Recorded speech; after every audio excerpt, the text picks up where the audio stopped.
जय राम जय जय राम, श्री राम जय जय राम, श्री राम जय जय राम। मीरा की समाधि नहीं है कहीं, आप समझ लें।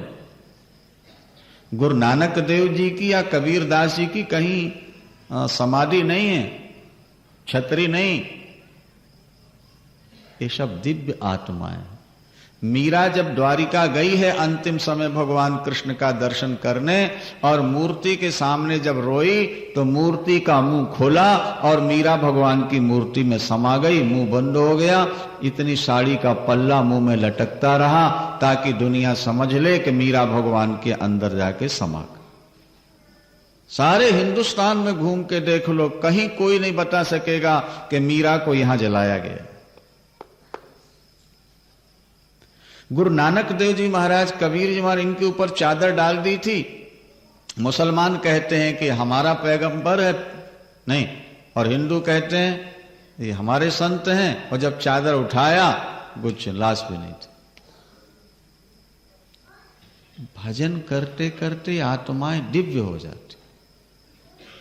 और बोले, अच्छा जी मजे की बात सुनो जरा। वो जब महिला वहां समाप्त हो गई पंढरपुर में, तो महाराज उस गांव के भी कुछ लोग गए थे। उन्होंने देखा रे तो अमुक की पत्नी है, और अब वो गांव बहुत दूर है, समाचार कौन देगा।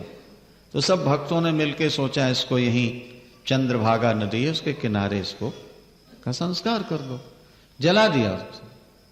और फिर एक व्यक्ति ने आके बताया उस गांव में, भैया तेरी पत्नी तो वहां दर्शन करने गई थी, तो वो दर्शन करते उसके प्राण निकल गए और हम लोग जला के आज। वो कहता तुम्हारा दिमाग खराब तो नहीं है? क्यों? मेरी पत्नी तो खंबे से बंधी पड़ी है आज 10 दिन से, उसको बंधे बंधे रोटी दी जा रही है। उन्होंने कहा भाई हम तुम्हारी पत्नी को क्या पहचानते नहीं, तुम्हारे पड़ोसी हैं, हम जला के आ रहे हैं सब लोग, संत लोग। तो वो एकदम अंदर गया, और अंदर जाके जब देखा तो खाली रस्सा लपटा हुआ है खंबे के पास उसमें, और वो तो भगवान ने वो रूप बना लिया, गए। अब वो फिर वहां गया महाराज, और सब लोगों से जानकार सब ने बताया कि वो पत्नी थी तुम्हारी, और वो दर्शन करके समाप्त हुई और उसका यहाँ संस्कार किया गया। तब वो उसकी सास और उसके पति को बहुत ग्लानि हुई, बहुत रोए। इतनी भक्ता थी हमारी पत्नी या हमारी बहू कि भगवान स्वयं उसके रूप में यहां बंधे पड़े रहे और वो वहां चली गई। ये संसार दूसरे की भावनाओं को समझ नहीं पाता महाराज, ये बड़ी समस्या है। व्यक्ति के हृदय में क्या भाव है वो स्वयं समझ पाता, दूसरे नहीं समझते हैं, और इसीलिए लोग मजाक उड़ाने लगते हैं। अष्टो, इसके बाद भगवान कृष्ण नंद बाबा के साथ एक दिन अंबिका वन की यात्रा में जाते हैं, भगवान शंकर और पार्वती अम्बा की पूजा करने के लिए। पूजा तो अनादिकाल से होती चली आ रही है। वहां पूजन किया, दान किया, रात्रि में विश्राम। एक अजगर सर्प आया, उसने नंद बाबा का पैर पकड़ लिया। बाबा चिल्लाए, लोग उठे और दौड़े और सर्प को मारने लगे। लाठियों से मार रहे हैं, जलती हुई लकड़ियां उसके शरीर में छुपा रहे हैं, लेकिन वो बाबा का पैर नहीं छोड़ता। भगवान कृष्ण उठे, अपना पैर छुपा दिया। पैर छुपाया, सर्प का शरीर छूटा और दिव्य गंधर्व के रूप में वो प्रकट हो गया, विद्याधर के रूप में। देवता जैसी शक्ल, देवता पुष्प वर्षा के बाजे बजाए और जय जयकार। भगवान ने पूछा भैया तुम कौन हो? उसने कहा मेरा नाम है विद्याधर, सुदर्शन नाम का विद्याधर हूं। देवताओं में एक जाति होती है नाचने गाने वाली, मेरे में सुंदरता बहुत थी। एक बार अंगिरस गोत्री ऋषि जिनका रंग काला था, तप के कारण बेचारे काले पड़ गए थे, वो जा रहे थे तो मैं देखकर हंस पड़ा, आहा ठाकुर ने कैसी सुंदरता दी है। व्यंग था, उन महात्माओं को क्रोध आ गया, अरे हमारी कुरूपता पर हंसने वाले, तेरे को काला सर्प बनना पड़ेगा। मैं चरणों में गिर के बहुत रोया, मेरा उद्धार कैसे होगा। संत बड़े दयालु होते हैं। देखो संत उसी को कहते हैं जिसका क्रोध स्थायी न हो। संत उसको कहते हैं जिसके जीवन में अपना और पराया न हो। संत उसी को कहते हैं जो घट घट में परमात्मा को देख रहा हो। ये समझ लो। अगर तुम्हें हर घट में भगवान नहीं दिखता तो तुम्हारी उपासना में अभी कमी है। अगर तुम्हारे मन का क्रोध स्थायी है तो अभी तुम्हारी भक्ति में, तुम्हारे ज्ञान में कमी। ज्ञानी का क्रोध पानी की लकीर आगे बनता जाएगा, लकीर आगे बनती जाएगी और पीछे मिटती चली जाती है। अज्ञानी का क्रोध पत्थर की लकीर, एक बार क्रोध आ गया तो जिंदगी भर वो उसी को पकड़े रहता है। संत क्रोध ने पिघल जाते हैं बड़े जल्द। संतों ने आशीर्वाद दिया और ये कहा कि द्वापर के अंत में कृष्णावतार होगा और भगवान कृष्ण के चरण का स्पर्श मिलेगा, तुम्हारा उद्धार हो जाएगा। वो सुदर्शन कहता है कि प्रभु उन महात्माओं का श्राप मेरे लिए वरदान हो गया, यदि वे श्राप न देते तो आपके चरणों का दर्शन कैसे होता। गौतम ने अहिल्या को श्राप दे के पत्थर बना दिया तो भगवान राम के चरणों का स्पर्श मिल गया, फिर नारी बन गई।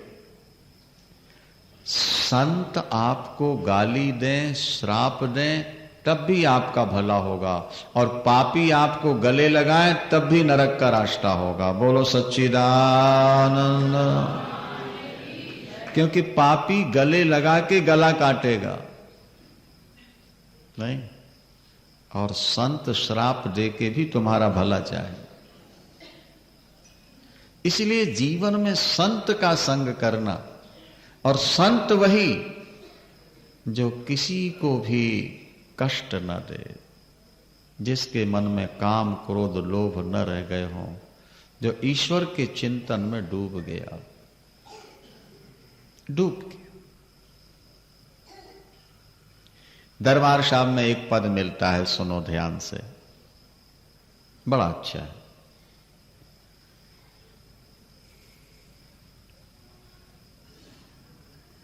तै नर क्या पुराण सुन कीना। क्या कह रहे हैं गुरुदेव? क्या कहते हैं? सुनो, तै नर क्या पुराण सुन कीना। ये भागवत पुराण की कथा तुमने सुनी, पर तुमको मिला क्या? तै नर क्या पुराण सुन कीना, अनपायनी भगत नहीं उपजी, और भूखे दान न दीना, तो तै नर क्या पुराण सुन कीना। अगर तूने भागवत पुराण की कथा सुनी और तेरे हृदय में भगवान की भक्ति नहीं जागी, तूने भूखे को रोटी नहीं दी, और काम न बिसरो, क्रोध न बिसरो, और लोभ न छूटो देवा, और पर निंदा मुख से नहीं छूटी, व्यर्थ भई सब सेवा। तै नर क्या पुराण सुन के। अरे भाई, तूने पुराण सुन के क्या पाया? तेरा काम नहीं गया, तेरा क्रोध नहीं गया, तेरा लोभ नहीं मिटा, तो निंदा और चुगली नहीं मिटी क्या? और संतों के बीच में बैठ के कभी भगवान की चर्चा नहीं सुन रहे, तो श्रीमद् भागवत पुराण की कथा सुनने से तुमको क्या लाभ होगा? ये दरबार साहब में लिखा हो। कथा सुनने का मतलब क्या है? कथा सुन करके हमारे जीवन में परिवर्तन आ जाना चाहिए, हमारे दोष निकल जाएं, हमारे जीवन में सरलता, सादगी, नम्रता, भक्ति, सेवा ये आ जाए तो समझ लेना हमारा जीवन धन्य धन्य हो गया। अंत में वो विद्याधर सुदर्शन चला गया।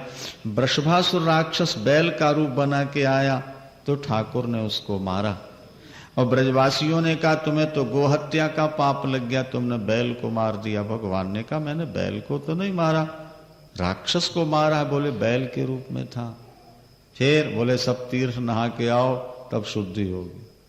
जब भगवान जाने लगे, पहले बिरादरी का बंधन बहुत होता था, जो बिरादरी कहे करना पड़ता था, नहीं तो लोग बिरादरी से निकाल देते थे। आज भी आपके सिख पंथ में देख लो, जिसने गलती की या तो सेवा करे, दंड दे, और नहीं तो उसको अलग कर देते हैं पंक्ति।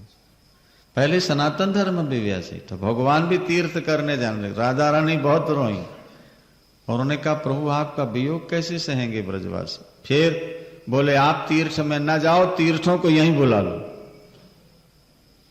सारे तीर्थ भगवान ने बुलाए। राधा रानी ने अपने कंगन से और भगवान कृष्ण ने अपनी बांसुरी से कुंड खोद दिया। राधा कुंड और कृष्ण कुंड है, गोवर्धन की परिक्रमा में मिलते हैं। सारे तीर्थ वहां आकर के प्रकट हो गए। भगवान ने स्नान किया, देवताओं ने पुष्प वर्षा के बाजे बजाए और जय जयकार। केशी नामक राक्षस को भगवान ने मारा और उसके बाद भगवान मथुरा जाकर कंस को मारते हैं। ये बात संक्षेप में थोड़ा सुनो। ठाकुर जी वृंदावन में 11 वर्ष रहे। एक दिन भी उन्होंने जूते नहीं पहने, क्योंकि वो गायों को अपना इष्ट देवता मानते थे। गाय नंगे पैर चलती हैं तो मैं उनके पीछे जूते पहनकर कैसे चलूं, इसलिए भगवान नंगे पैर चला करते थे। 11वें वर्ष में नारद जी ने जाकर बता दिया कंस को कि कृष्ण नंद पुत्र नहीं है, ये वसुदेव पुत्र हैं। वसुदेव रातों रात वहां छोड़ आए थे। पहले तो कंस वसुदेव देवकी को मारने तैयार हुआ।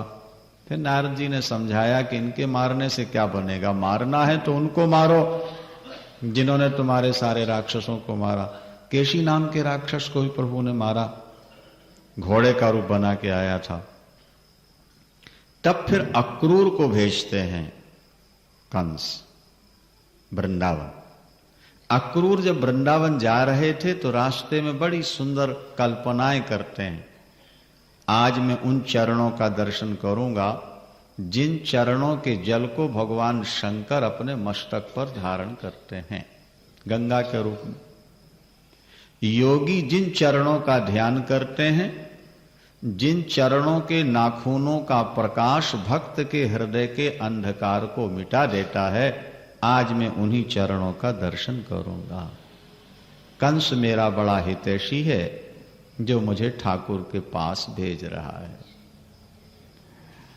जब मैं प्रणाम करूंगा तो वो मुझको गले लगाएंगे, मेरे सिर पर हाथ रखेंगे। उस समय मेरे सारे दोष सदा के लिए मिट जाएंगे। जब पहुंचे वृंदावन के किनारे तो महाराज अभी भगवान गाय चरा के लौटे थे। नंगे पैर थे तो पैर धूली में चिन्ह बने थे। अक्रूर जी उसी में लौट गए। ये धूली धन्य है, क्या ये धूली धन्य है जहां ठाकुर के चरण पड़ गए। संत के चरण जहां पड़ जाएं वो धूली धन्य, वो जगह धन्य।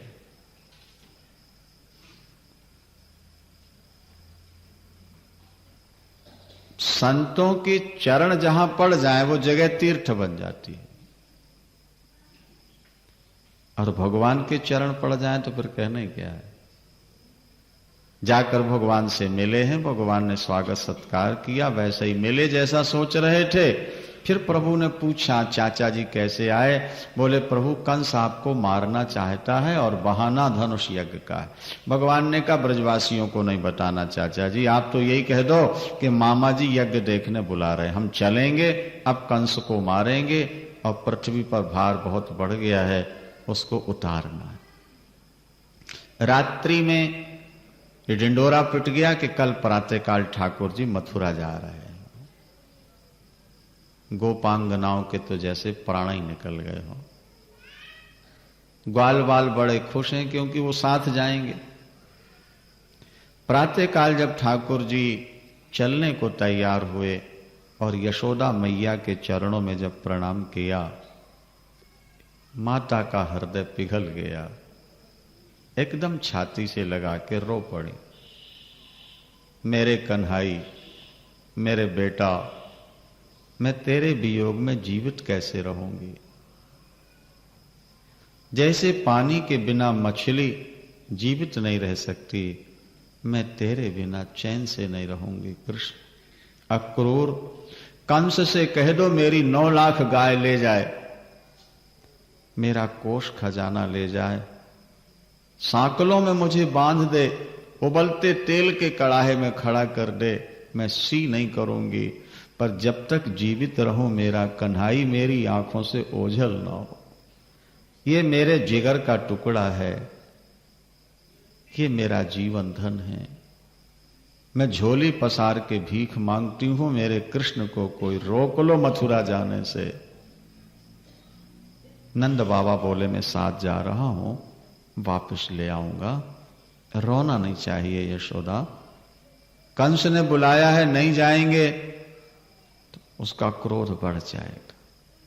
भगवान जब रथ पर बैठे तो यशोदा मैया चाक पकड़ के रोने लगी।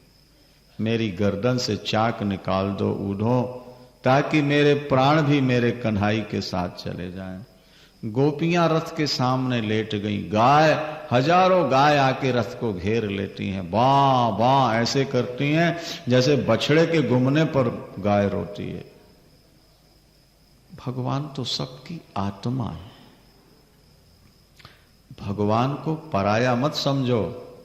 पराये की प्रीति थोड़े दिन रहती है, फिर खत्म हो जाती है। आत्मा से प्रीति कभी खत्म नहीं होती। इसलिए भगवान को तो अपनी आत्मा समझना चाहिए। आत्मा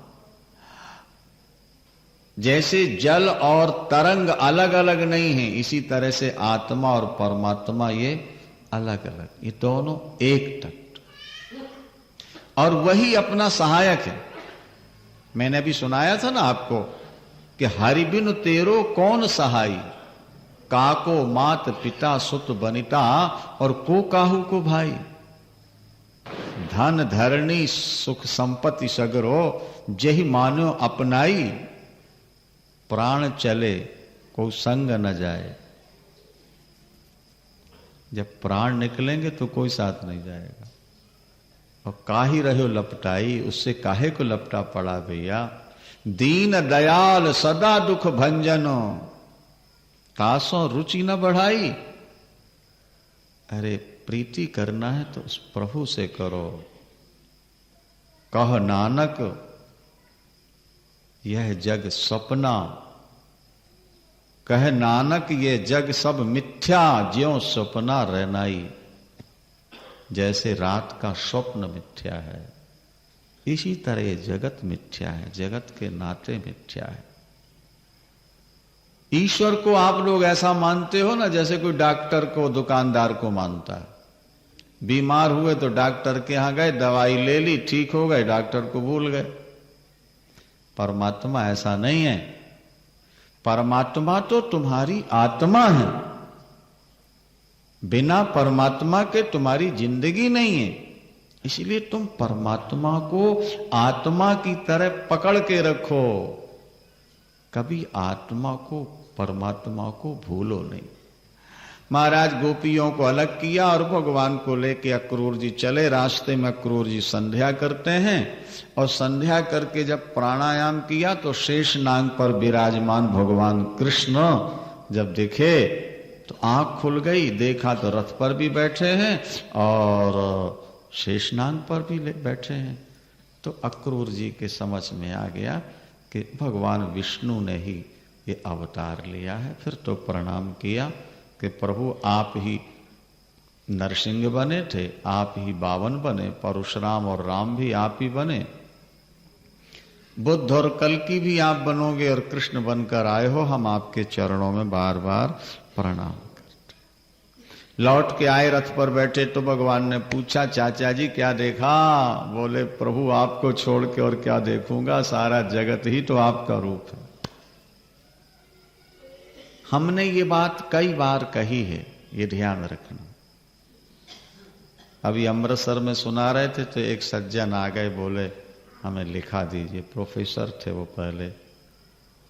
हमने ये कहा कि जयपुर में मूर्ति बनती है और मंदिर में रख दी जाती है, तो एक व्यक्ति के द्वारा बनाई गई मूर्ति में तो हम भगवान को मान लेते हैं, लेकिन परमात्मा जो ये शरीर बना करके इनमें प्रवेश कर गया है, इनको हम परमात्मा नहीं मानते। ये देखो वेद का एक वचन है, तद सृष्ट्वा तदेवानुप्राविशत, ये वेद का मंत्र। परमात्मा ने ये शरीर बनाए और बनाकर इनके अंदर प्रवेश कर गया।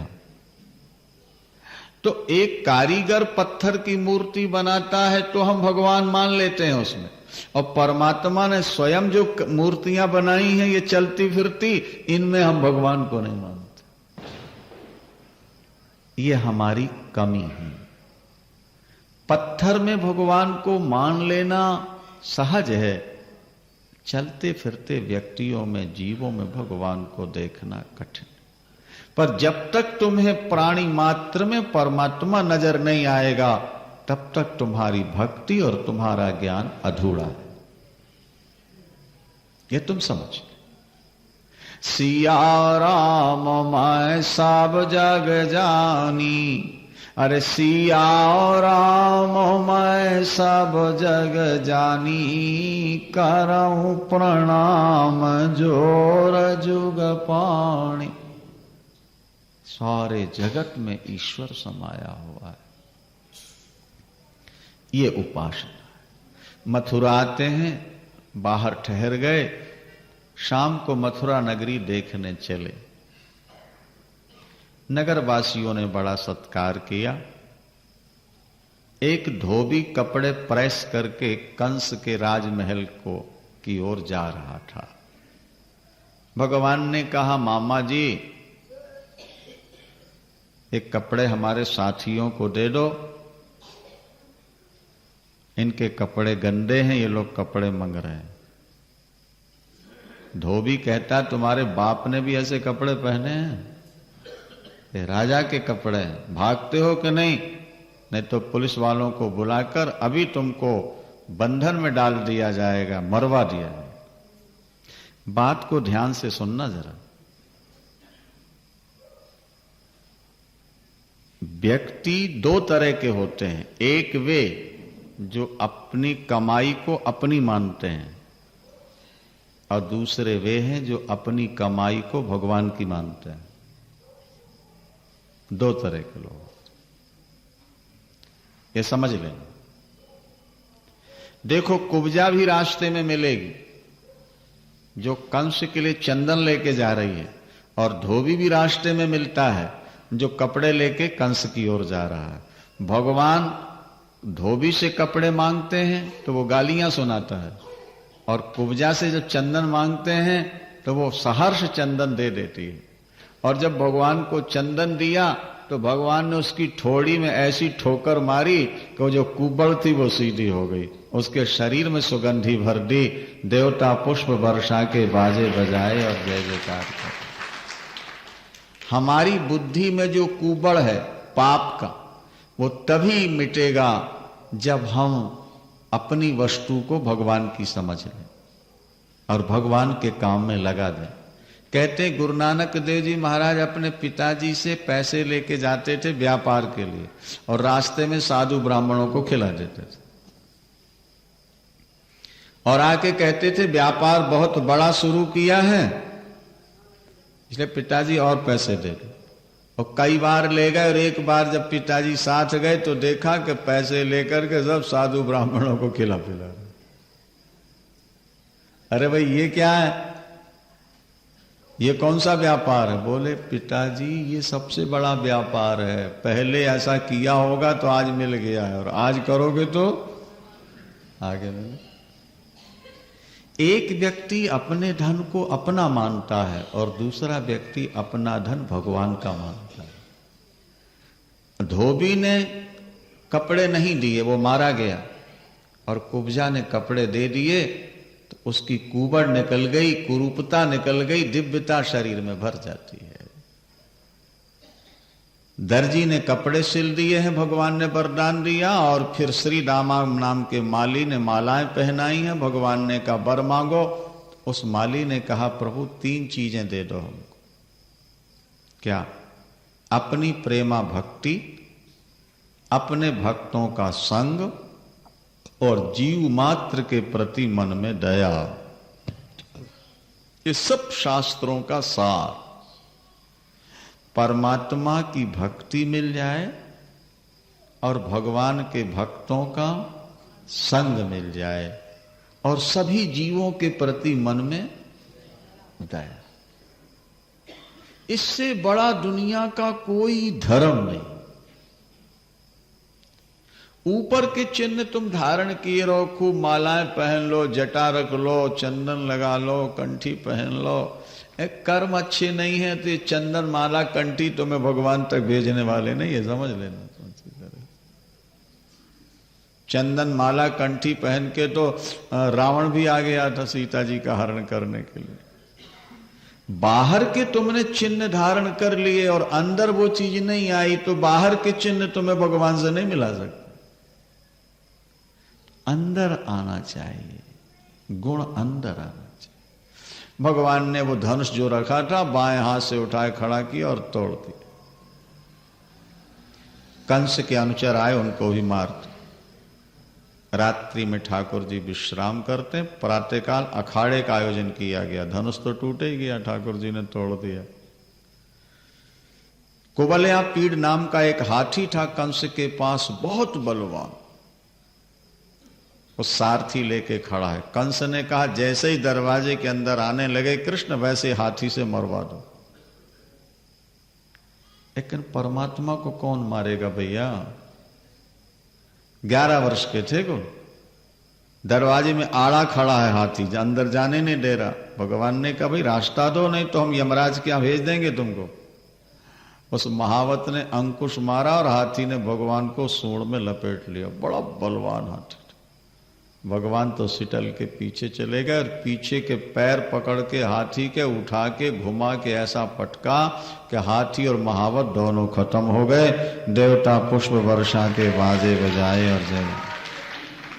इसके बाद दोनों दांत उखाड़ लिए, एक बलराम को दिया, एक स्वयं ले लिया। और जब पहुंचे अखाड़े में तो भगवान एक, देखने वाले अनेक, पर जाकी रही भावना जैसी, अप्रभु मूरत देखी तिन तैसी। भगवान एक। कंस को मौत के रूप में दिखते हैं, पहलवानों को शूरवीर के रूप में दिखते हैं, कपटी राजाओं को साक्षात यमराज के रूप में दिखते हैं, माता पिता को पुत्र के रूप में दिखते हैं, भक्तों को भगवान के रूप में दिखते हैं, ज्ञानियों को ज्योति रूप में दिखाई देते हैं। भगवान एक, देखने वाले अनेक। जैसी भावना वैसे। अंत में मुष्टिक और चाणूर के साथ भगवान कृष्ण और बलराम की कुश्ती निश्चित होती है और भगवान ने थोड़ी देर में लड़ते लड़ते चाणूर और मुष्टिक को मार दिया। दोनों भाइयों ने, उनके भाई आए, उन्हें भी मार दिया। कंस ऊपर बैठा था, कहने लगा बंद करो ये कुश्तियां और वसुदेव देवकी को फांसी पर लटका दो, मार दो, इन दोनों छोकरों को मार दो, नंद का धन लूट लो। भगवान ने कहा मामा जी घर बुला करके हाँ मरवाना चाहे तो जरा नीचे तो आओ। बहुत डरता था वो। भगवान ने छलांग मारी, ऊपर पहुंच गया, पकड़ी चुटिया कंस की और अखाड़े में पटका और उसी के ऊपर कूद पड़े, उसका सिर फट गया। वृंदावन बिहारी लाल की। देवता पुष्प बरसाए, बाजे बजाए और जय जयकार करने लगे। वो कंस महाराज जो बहुत बलवान था, भगवान कृष्ण को लड़ना भी नहीं पड़ा, खाली उसके ऊपर कूदे और सब। भगवान ने माता पिता के बंधन खोले हैं, नाना उग्र से इनको गद्दी दी है। और माता पिता के प्रति क्या कहा प्रभु ने, जरा एक मिनट ध्यान से सुन लो। उन्होंने कहा पिताजी, पुत्र के ऊपर माता पिता का बहुत बड़ा कर्जा होता है, ऋण होता है।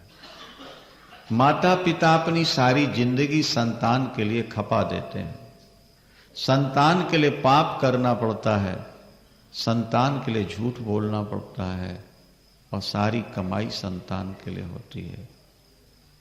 पर संतान समर्थ होकर, बेटा समर्थ होकर अगर माता पिता गुरु की सेवा नहीं करता तो मरने के बाद उसको अपना ही मांस खाना पड़ता है। गीध बनना पड़ेगा, कौवा बनना पड़ेगा, सड़ा मांस खाता रहेगा। देवता की आयु पाकर भी बेटा बाप के सेवा करके उनके ऋण से उरण नहीं हो सकता। ये आप समझ। माता पिता का बहुत बड़ा ऋण होता है संतान पर, और वेद भगवान कहते हैं जिसने माता पिता और गुरु की सेवा कर ली, दरवाजे पर आए अतिथि की सेवा कर ली, वो व्यक्ति जीवन में कभी दुखी नहीं हो सकता। देवता की आयु पाकर भी बेटा बाप के सेवा करके उनके ऋण से उरण नहीं हो सकता। ये आप समझ। माता पिता का बहुत बड़ा ऋण होता है संतान पर, और वेद भगवान कहते हैं जिसने माता पिता और गुरु की सेवा कर ली, दरवाजे पर आए अतिथि की सेवा कर ली, वो व्यक्ति जीवन में कभी दुखी नहीं हो सकता। मातृदेवो भव, पितृदेवो भव, आचार्य देवो भव, अतिथि देवो। 4 वाक्य हैं वेद के। माता को ईश्वर मानो, पिता को ईश्वर मानो, गुरु को भगवान मानो। क्या? गुरु गोविंद एको जान, ये गुरबाणी में लिखा है। गुरु गोविंद, हाँ, जो भावे सो परमान, जो चाहो प्रमाण ले लो। और अपने संस्कृत में भी यही लिखा है, गुरुर ब्रह्मा गुरुर विष्णु और गुरुर देवो महेश्वर, गुरु साक्षात परब्रह्म तस्मै श्री गुरुवे नमः। अगर कोई गुरु की भक्ति करता है तो नाक भू नहीं सिकोड़ना चाहिए। गुरु तो साक्षात भगवान का स्वरूप ही होता है। क्या समझे? हाँ, गुरु ये ना कहे कि मेरी पूजा करो, पर अगर कोई शिष्य गुरु की सेवा करे, भगवान माने, तो उसमें कोई हानि नहीं है। माता और पिता को ईश्वर मानने वाला पुत्र और गुरु को ईश्वर मानने वाला शिष्य और अतिथि को भगवान ने मानने वाला गृहस्थ, ये बेखटके वैकुंठ जाएंगे, उनको कोई रोक नहीं सकता। नाना उग्र से इनको गद्दी दे दी है, भगवान ने स्वयं गद्दी नहीं ली। और उसके बाद नंद बाबा को विदा किया। रोते रोते नंद बाबा वृंदावन प्रस्थान करते हैं। इसके बाद भगवान गुरुकुल पढ़ने जाते हैं, और कई वर्ष पहले मरा हुआ गुरु का पुत्र यमलोक से कैसे लाते हैं, और रुक्मणी मंगल ये कथा भी सुनाते हैं आपको। 2 मिनट के लिए थोड़ा विराम दे रहे हैं। अभी खन्ना जी कुछ बोलना चाहते हैं, 2 मिनट, उनकी बात आप सुन लो, आगे का प्रसंग आपको सुनाएंगे। अच्छा, बोलो वृंदावन नंदलावन बिहारी लाल की।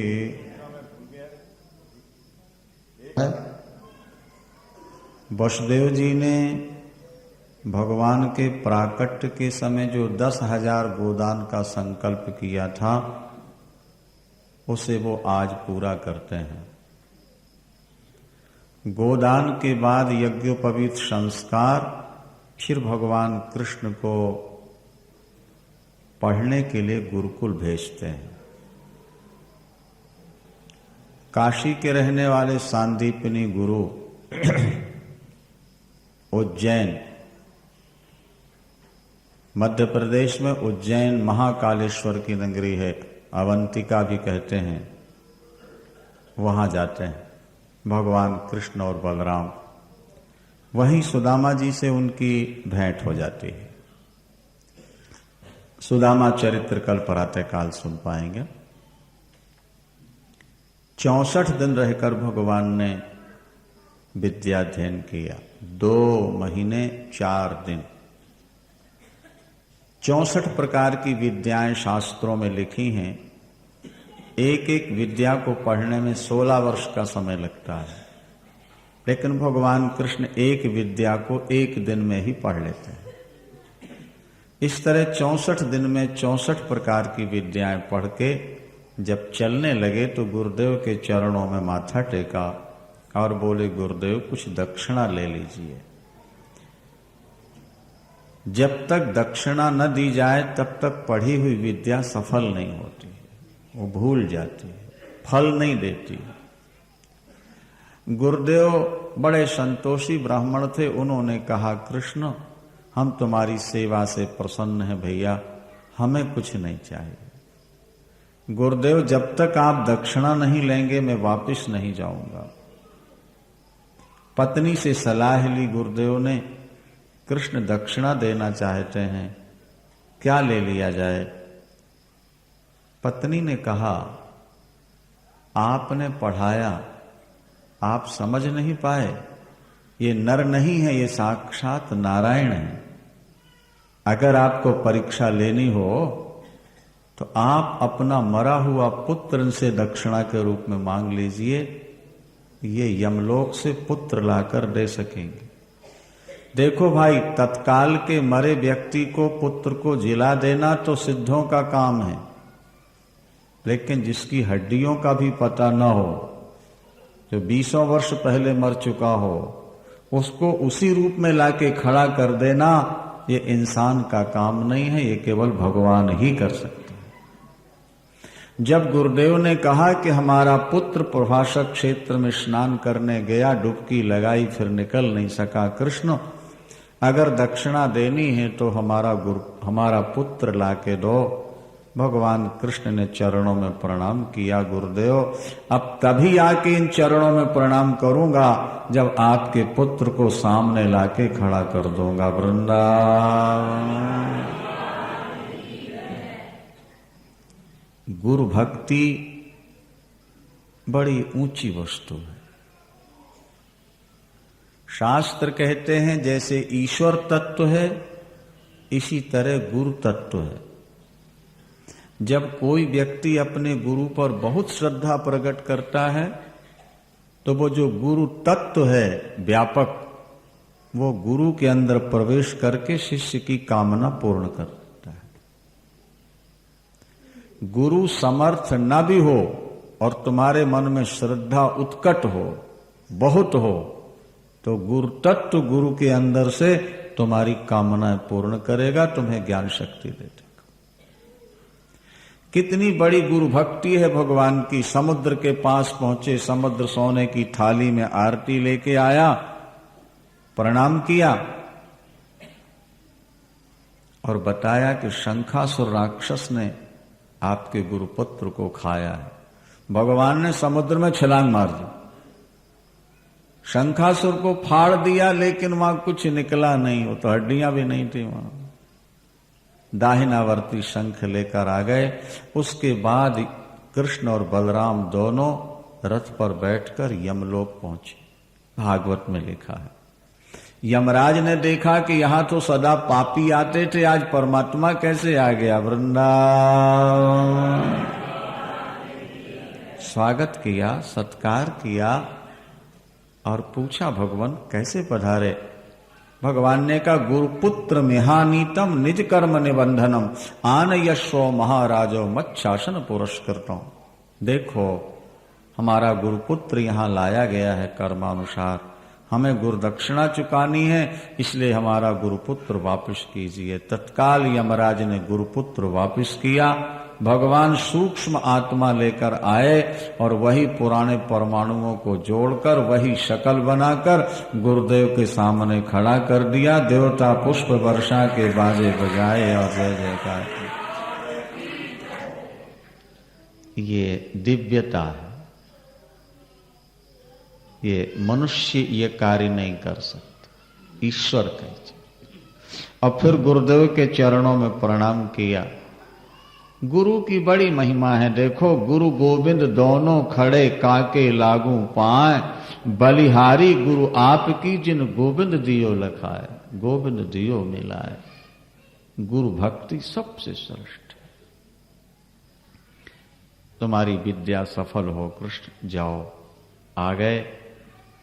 उद्धव जी को वृंदावन भेजा है। इसके बाद प्रभु ने गोपांगनाओं को ज्ञान देने के लिए नंद यशोदा मिले हैं। रात भर रोते रहे भगवान कृष्ण की चर्चा करते हुए। नंद जशोदा मार्ग जोहत नित उठ साँझ सकारे, श्याम श्याम कही चहु दिस टेरे, आंसुअन बहत पनाले। सदा भगवान कृष्ण का स्मरण करके रोते रहते थे। ईश्वर को अपना बना लो, अपना मान लो, उसके लिए हंसना भी भला और रोना भी भला, उसका संयोग भी भला और वियोग भी भला। क्योंकि जिससे प्यार होता है मन उसी में लग जाता है। अगर तुम्हारा मन परमात्मा में लगा रहा तो तुम्हारा कल्याण हो जाए। ऊधों से जब नंद बाबा ने कहा कि भैया अब कृष्ण तो हमारा रहा नहीं, कृपा करो कोई साधना बताओ भगवान शंकर की या भगवान विष्णु की, ताकि हमारा भविष्य तो बन जाए, ये जीवन तो यूं निकल गया। ऊधों ने कहा बाबा अब आपको कोई साधना नहीं करनी है, आपकी साधना पूर्ण हो चुकी। जो कृष्ण का नाम लेकर मरते हैं वो सीधे बैकुंठ चले जाते हैं। फिर कृष्ण को आपने गोद में खिलाया अपना बेटा मान करके, और आज उनके लिए आप रोते रहते हो। आपको अब कोई भजन करने की जरूरत नहीं। जिसके हृदय में प्रभु का प्यार जाग उठा है, जो प्रभु के ही चिंतन में रो रहा है, इससे बड़ी और कोई दुनिया में उपासना नहीं होती है। देखो, भगवान को मानना एक अलग चीज है और भगवान से प्यार हो जाना एक अलग चीज होती है। ईश्वर को मानने वालों का तो यह हाल है कि मंदिर गुरुद्वारे के सामने से निकले तो सिर झुका लिया, सुबह उठे तो नहा के एक आध बत्ती दिखा दी और 2-4 मिनट अपने भजन कर लिया। ये तो ईश्वर को मानने वालों का हाल होता है। लेकिन ईश्वर से जिनका प्यार हो जाता है उनकी स्थिति ये होती है कि जैसे मछली 1 मिनट के लिए भी पानी से अलग नहीं होती, इसी तरह उन साधकों का, ज्ञानियों का, भक्तों का मन 1 मिनट के लिए भी भगवान से अलग नहीं होता। वो प्रेम कर, और साधन करते करते प्रेम मिलता है। अब प्रेम मिल जाए तो जिंदगी में आनंद आ जाता है। संसार में वो आनंद आपको कभी मिलेगा ही नहीं जो उपासना से। और सार समझा दूं क्योंकि टाइम थोड़ा है। जब ऊधों ने गोपियों से कहा कि अब तुम हमारी बात सुनो, योगाभ्यास करो, कृष्ण से नाता तोड़ दो, तो गोपियों ने कहा ऊधों अब जोग के जोग ही नहीं रह गई हो, हमारा तो एक ही मन था, वो कृष्ण ले गए। अगर अनेक मन होते तो हम दूसरी साधनाएं करते। एक मन था, मनमोहन के पास चला गया। तुम कहते हो कृष्ण से प्रीति छोड़ दो, हम तो दोबारा जन्म लेंगी तब भी प्रीति नहीं छोड़ पाएंगे। हमारे प्रेम की परीक्षा लेनी हो ऊधों तो एक काम करो, हमारे शरीर की चमड़ी नोच करके ढोलक बना लो, ढोलक मढ़ लो और बजाओगे तो केवल कृष्ण कृष्ण नाम ही निकले। हमारे शरीर की नसों के तार बना लो, हड्डियों की वीणा बना के बजाओ तो कृष्ण कृष्ण ही निकलेगा। गोपांगना का शरीर छूट जाए, प्राण निकल जाए, गोपांगना को जलाओ चिता में, और जहां उसे जलाया वहां कोई पेड़ लगा दो, पौधा लगा दो, और थोड़े दिन के बाद पत्ते पत्ते में, उस पौधे के पत्ते पत्ते में कान लगा करके आप सुनोगे तो केवल कृष्ण कृष्ण नाम ही निकलेगा, दूसरा नाम नहीं। ये जीवन हम ईश्वर को दे चुके, अब हम मन हटाना भी चाहे तो नहीं हटे। 6 महीने तक ऊधों वृंदावन में रहे, भागवत में लिखा, लेकिन एक दिन भी किसी गोपांगना से घर की बात नहीं सुनी। वो कृष्ण नाम ही लेती हैं, कृष्ण चर्चा ही करती हैं, कृष्ण के दर्शन के लिए ही वो व्याकुल हैं और कृष्ण की कथा ही सुनते। और दूसरा का, और निरंतर उनके आंसू बहते हैं।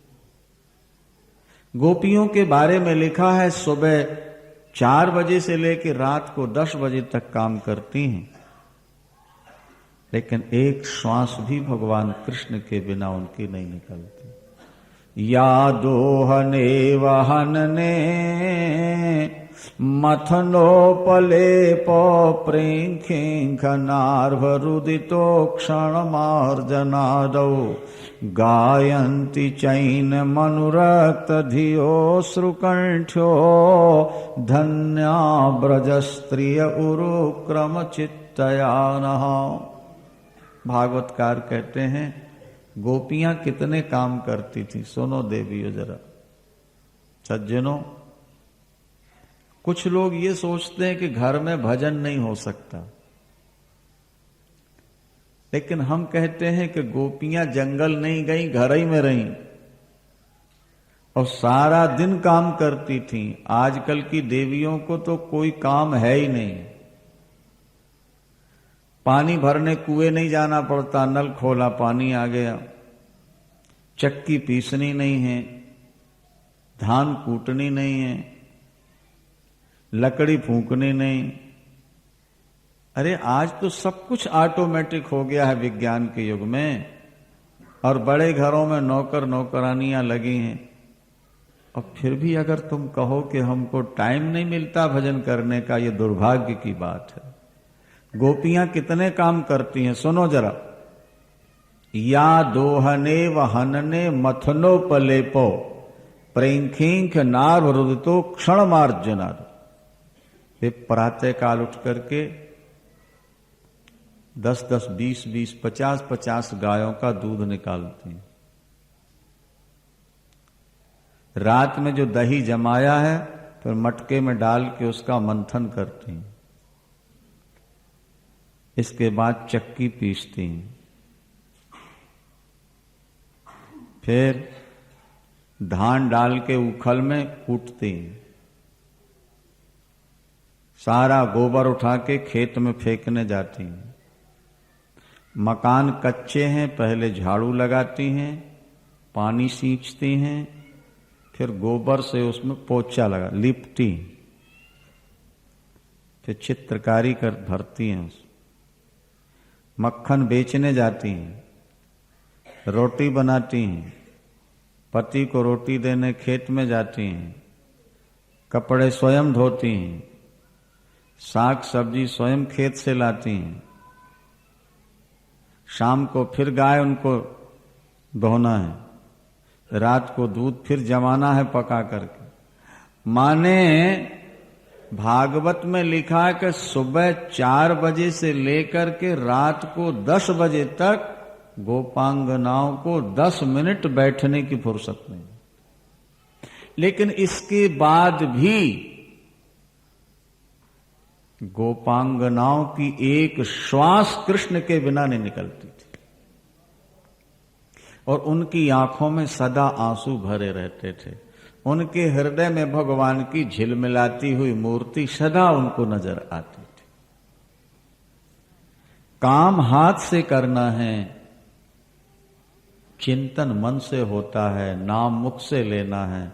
तो हाथ से काम करते चलो और मुख से भगवान का नाम। काम करते चलो, नाम जपते चलो, मन से स्मरण करते चलो। गोपांगनाओं का जीवन हमारे लिए आदर्श है।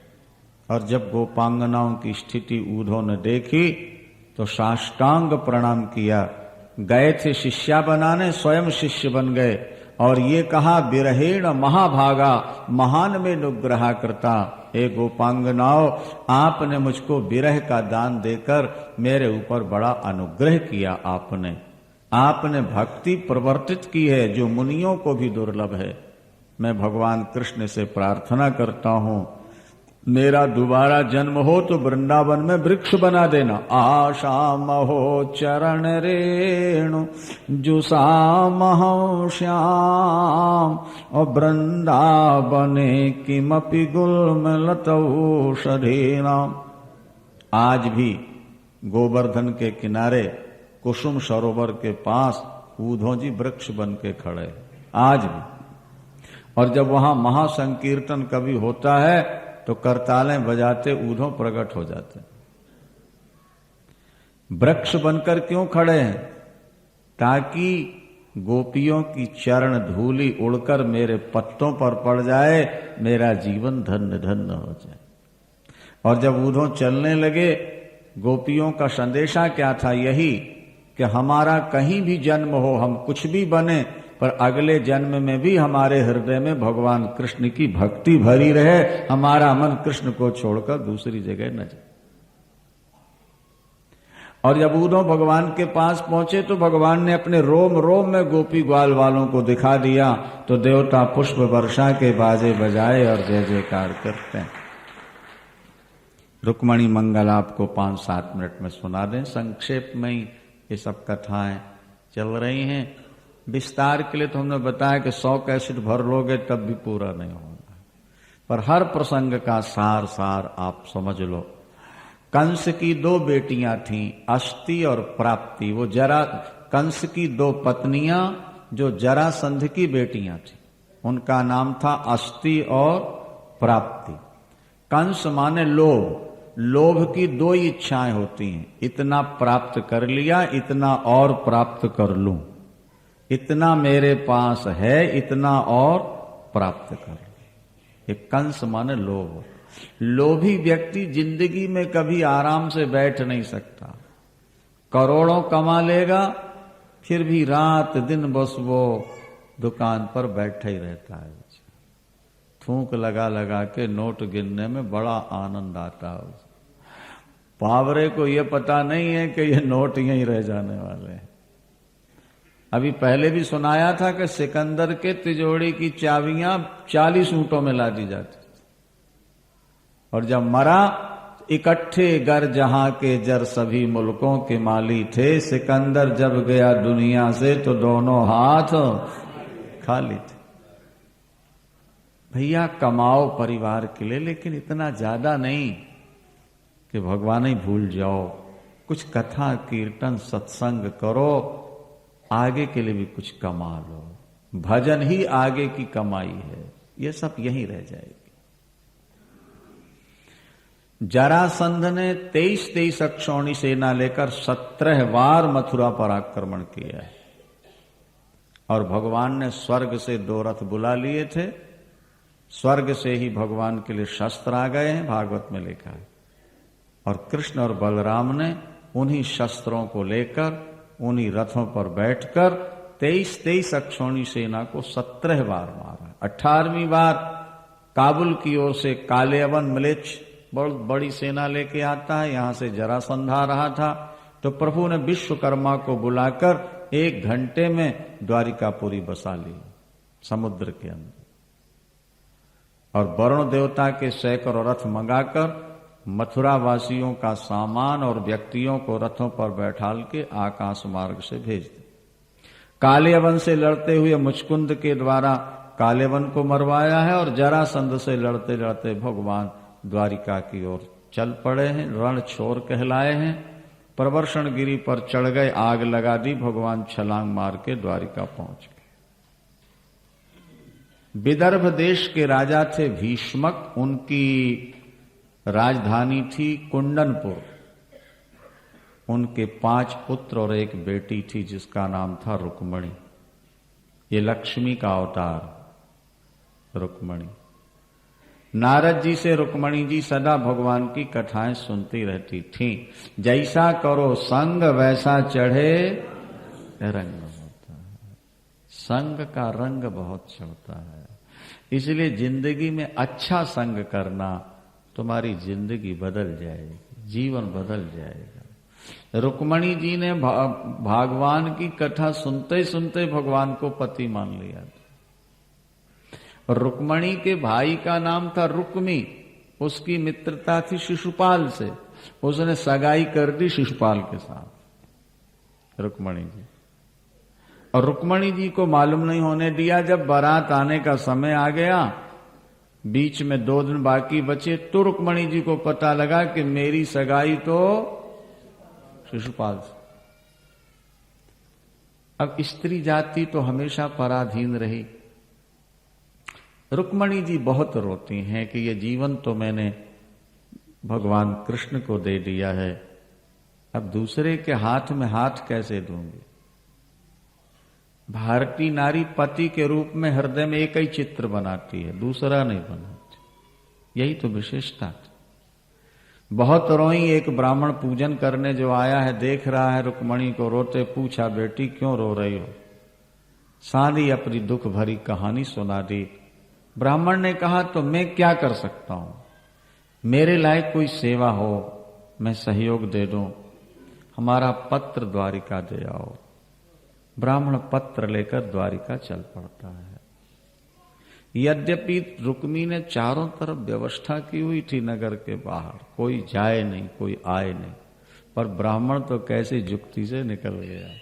और जब द्वारिका पहुंचा और भगवान ने पत्र पढ़ा तो उसमें लिखा था कि नारद से कथा सुन के ये जीवन आपको दे दिया है, ये शरीर आपका है, इसकी संभाल आपको करनी है। ऐसा ना हो कि सिंह का हिस्सा कोई गीदड़ उठा के ले जाए। मेरा भाई तो मानता नहीं, पर शादी तो मेरे साथ होनी है, मैं दुर्गा पूजन के लिए आऊंगी, आप वहीं मिलिए और मुझे ले जाइए। और यदि आप नहीं आए तो चाहे सैकड़ों जन्म बीत जाएं, तप कर करके मरती रहूंगी और आपको पति के रूप में पाने के लिए भगवती दुर्गा से प्रार्थना करती रहूंगी। हमने कहा ना कि जीव का संकल्प दृढ़ हो तो भगवान की सिंहासन हिल जाती है। जीव थोड़ी देर तो भजन की बात सोचता, फिर संसार की सोचने लगता है, संकल्प एक नहीं रहता, इसलिए भगवान आते नहीं। महाराज रुक्मणी का संकल्प दृढ़ था, इसलिए भगवान रातों रात चल करके कुंडनपुर आ गए। ब्राह्मण पहुंचा, रुक्मणी जी दौड़ी, ब्राह्मण को प्रणाम किया, महाराज पत्र दे आए। महाराज ने कहा भगवान को साथ ले आए, बोलो वृंदावन। अब एक और शिशुपाल आ गया शेरा बांध करके, तो यहां भगवान कृष्ण। अब बड़ी समस्या, नगर के लोग कहते हैं कि शिशुपाल तो राक्षस है, ये हमारी बेटी के लायक नहीं है, हमारा सारा पुण्य रुक्मणी को मिले और रुक्मणी को कृष्ण मिल जाए, हमारा जीवन धन्य होगा, क्योंकि ससुराल कभी आएंगे तो हमें दर्शन तो होता रहेगा। रुक्मणी जी दुर्गा पूजन के लिए निकलती हैं नंगे पैर, और जब अंदर जाके पूजा की और पूजा करके वरदान मांगा कि भगवान कृष्ण हमारे पति बने, तत्काल आशीर्वाद मिल गया, जाओ कृष्ण तुम्हारे पति बनेंगे। बाहर निकली, भगवान खड़े थे, रुक्मणी का हाथ पकड़ के रथ पर बैठाला चल पड़े। देवता पुष्प वर्षा के बाजे बजाए और जय जयकार करते हैं। भगवान चले, शिशुपाल ने कहा रुक्मी तेरी नाक काट ली कृष्ण ने, देख तेरी बहन का हरण करके लेगा। शिशुपाल भी बेचारा बड़ा दुखी, तभी तो गालियां देता रहा ना भगवान। तो रुक्मी चला भगवान को मारने, लेकिन भगवान को कौन मार सकता है। भगवान ने थोड़े देर में उसकी सेना सब तहस नहस कर दी और वो रुक्मी को पकड़ लिया, तलवार निकाली तो रुक्मणी ने पैर पकड़ लिया। अब आपका साला बन चुका है, प्रभु मारोगे तो लोग कहेंगे बहन ने भाई को मरवा दिया, छोड़ दो इसको, छोड़। वो भोजकट नगर बसा के रहने लगा। अब द्वारिका पहुंचे तो रुक्मणी जी का प्रथम विवाह भगवान से हुआ। इसको रुक्मणी मंगल कहते हैं, चूंकि वहां तो माता पिता थे नहीं रुक्मणी जी के, और खाली बेटी का ब्याह तो होता नहीं, कोई दहेज तो चाहिए कि नहीं। तो वहां के द्वारिकावासी ही रुक्मणी पक्ष में हो गए और बहुत कुछ हीरे मोती सोना चांदी वस्त्र रुक्मणी के दहेज के लिए एकत्र किया है। और जब लावा फेरे का समय आया तो महाराज सब देवता पुष्प वर्षा के बाजे बजाते जय जयकार करते हैं। लावा फेरे हुए हैं रुक्मणी के, और जब बैठे हैं तो भगवान ने आशीर्वाद दिया है कि जो व्यक्ति रुक्मणी मंगल की कथा श्रद्धा से पढ़ेगा सुनेगा, उसके घर सदा मंगल होते रहेंगे, उसके घर सदा लक्ष्मी का निवास होगा। आप सबको बहुत बहुत बधाई है। इसके बाद आरती होगी, जैसा अभी सोमनाथ जी ने कहा कि आप लोग उसी स्वर में आरती करेंगे। रुक्मणी मंगल की इस मंगल वेला में सब लोग मिलकर आरती करके प्रसाद लेकर ही जाएंगे। वृंदावन श्री कृष्ण गोविंद हरे मुरारे, हे नाथ नारायण। श्री कृष्ण गोविंद